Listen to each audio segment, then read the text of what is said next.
Hi, this is Elliot Fishman, and welcome to our next vodcast. And this was a lecture I gave a couple weeks ago at the AUR on the symposium they had on social media. So I gave the keynote, and it was entitled Social Media Primer, What Does It Mean? And so let me tell you what I thought it meant, and let me share this with you.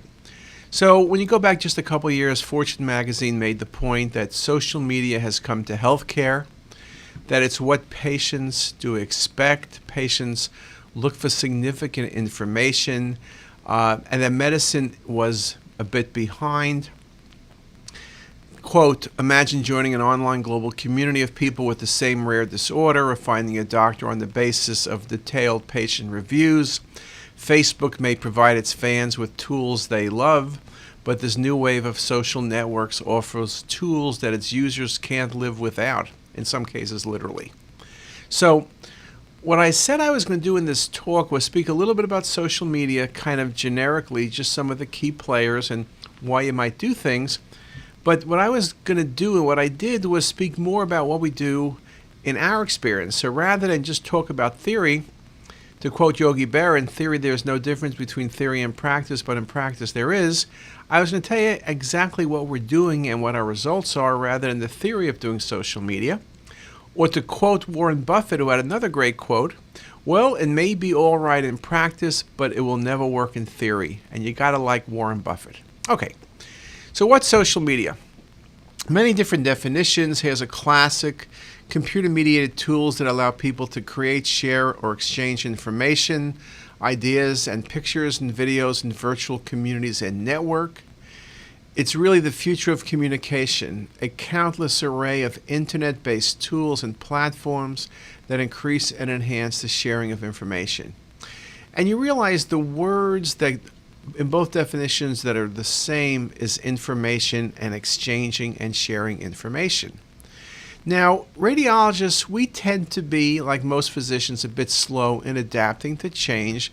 This article by Eric Wankhurst makes the point that while many radiologists are using social media, a large number of our colleagues are not.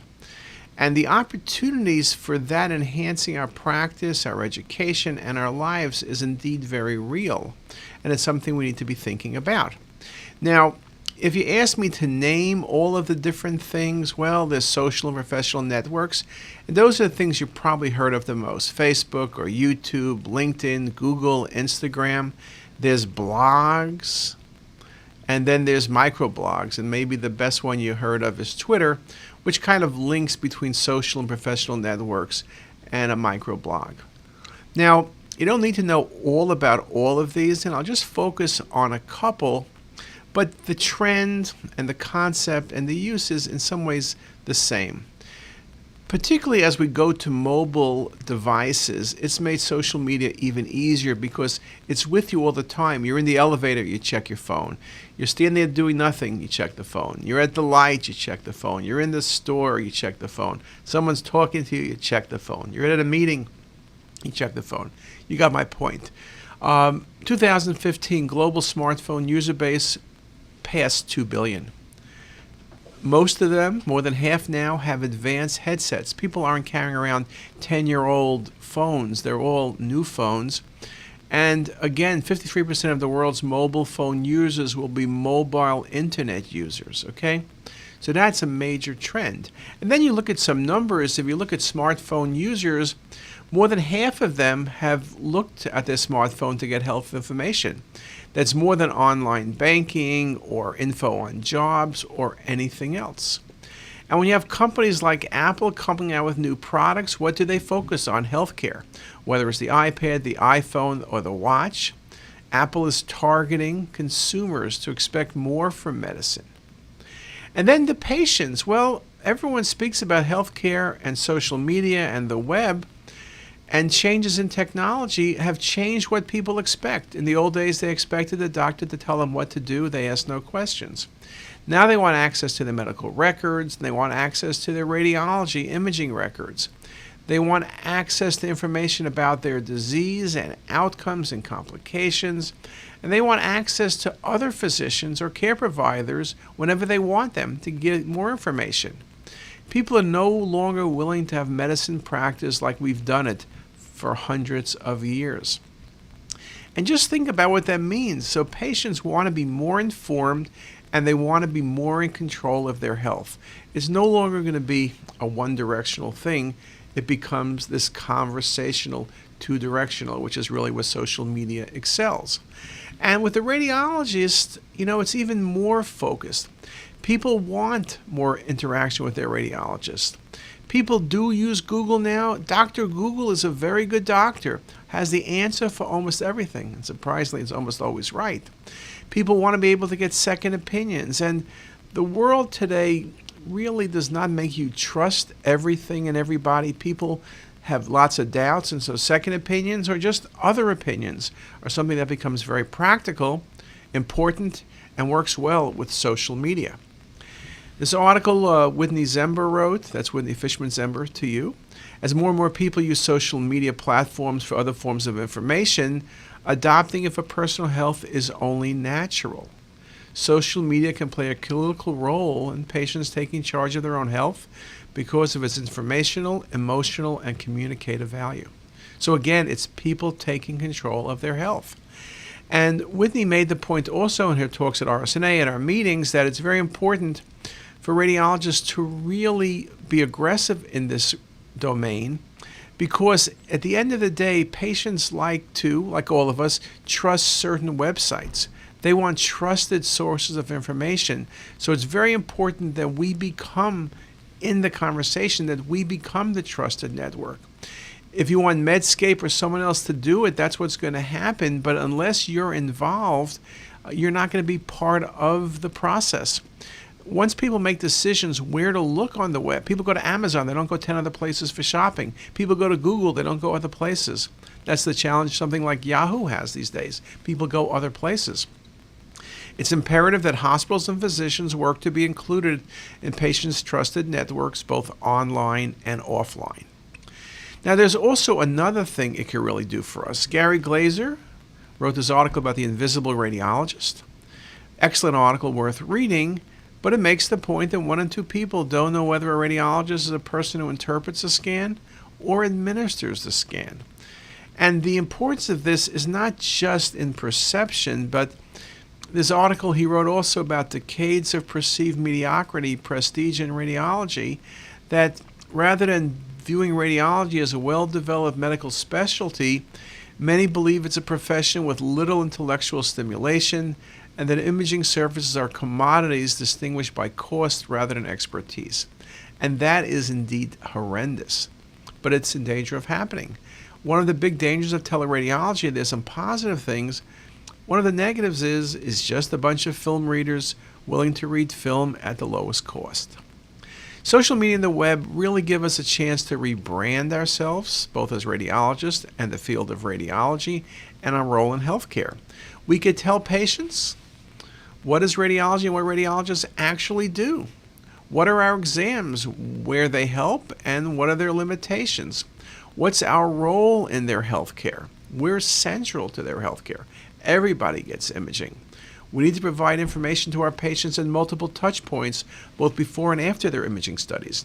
Perhaps even review the studies with patients, and I know that's really painful, and I personally do it for certain VIPs and certain patients, but if I did it for every patient, I would read half as many films, but maybe we're going to need to do that. This article by Eric Wangsart made the point that a key thing about social media for radiologists, it improves the radiologist's visibility among clinicians and patients. And there are many other things it does. It increases interaction with clinicians locally and globally. It helps exchange and the availability of relevant information and knowledge. There's distribution, discussion of information and cases for education and research, but that first one becomes super critical. An article by Pat Girard from Clinical Radiology speaks about the National Health System, that's London, encouraging healthcare workers to embrace social media and realize the benefit for staffs, patients, and their families. So it's not just a U.S. thing, and it's not just a radiology thing perhaps, but it's universal across all specialties and across all societies. Now there are things that all of us do, and Whether you know it or not, you're part of radiologyinfo.org, and that's a website that provides information, the radiology resource for patients. It tells patients about every study, how it's done, what to expect, why we do the study, some of the complications, and it's done by the RSNA and ACR. We now have over 1 million site visits a month. It's been very successful on its rewrite, which is really good for mobile devices. It covers almost every disease. It goes through the topic and it's written for the patients. So the language is easy for patients to understand and it's easy to get to and it's for free. We talk about tests and options. There's lots of videos and the redo really is shown by the success. Look at those numbers, well over 1 million visitors every single month. There are other sites like Cancer Commons, which basically tries to help people out with cancer. It's not looking to make money, but it's trying to make certain that whatever your treatment is, you're getting the best treatment. And if you have a disease which perhaps seems like there's no treatment, is there something being developed? The organizer of the site was told he had 6 months to live 10 years ago and looked up and found a different treatment which made all the difference. And this is not to have treatments that are really weird or strange or just hocus pocus, but this is really major trials they talk about and how you indeed can be helped. They mentioned the content of information, 100,000 papers published annually in cancer, 50,000 number of clinical trials listed on clinicaltrials.gov, 5,000 number of trials reported at the ASCO meeting. So again, there's so much information, you can't find it. This site is there to help you find what works specifically for your disease. So you can see people are coming up with things that indeed do make a big difference.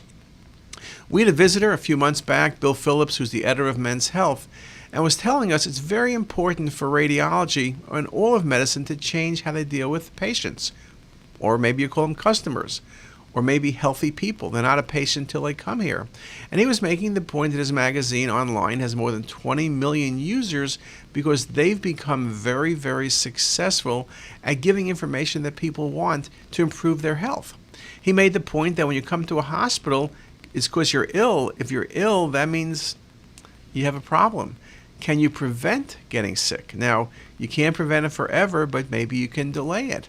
And his point was, as the leadership of Men's Health looks to the magazine for direct advice, we believe that patients will hear directly from their radiologists about what studies undergo and the results of those exams. So again, the change becomes very, very critical. And when you think about social media, if I put down a list of things to look at how we can do things differently, we talk about education and training, whether it's the medical student or resident or fellow level, to postgrad CME, to training for technologists, referring physicians, and patient education. We talk about patient care, whether it's patient education, physician education about radiology studies, for example, allied health professional education, nurses, PAs, for example. And we talk about the opportunity for research. Can we recruit patients for trials via social media? Can we follow patients up? Can we do multi-institutional research, perhaps, by using social media? These are all things that are being looked at very carefully, and there are some challenges, but there are incredible opportunities. So that's kind of somewhat generic. Let's get more specific. If I ask the question, what social media sites might be helpful for you, you have to ask several questions. What's your mission? Who's your intended audience? Physicians, technologists, patients? What kind of media do you want to use? Static images, videos? What is it you want to show? And what is your budget?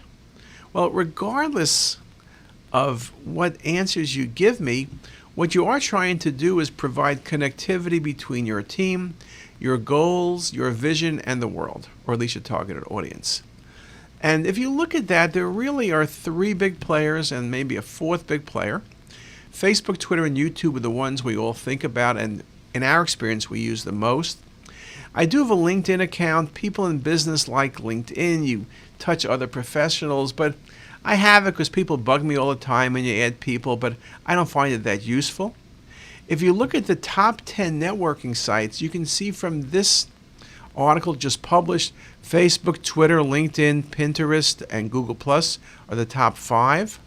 And you can see things like Instagram and Flickr and Vine all tend to follow. So there's a lot of different sites that are successful, and in reality it's hard to do all of them. So let's talk about what we do at Hopkins and what our group does. And really our focus is on the web. It's been through CT as Us. And then as we move to social media, our focus has been on Facebook, but we also do use Twitter. So let me do this. Let me stop right here for a second. Let's take a 5-minute break and let's come back and let's discuss what our personal experience is. And with that, I'll see you in a couple of minutes. Bye.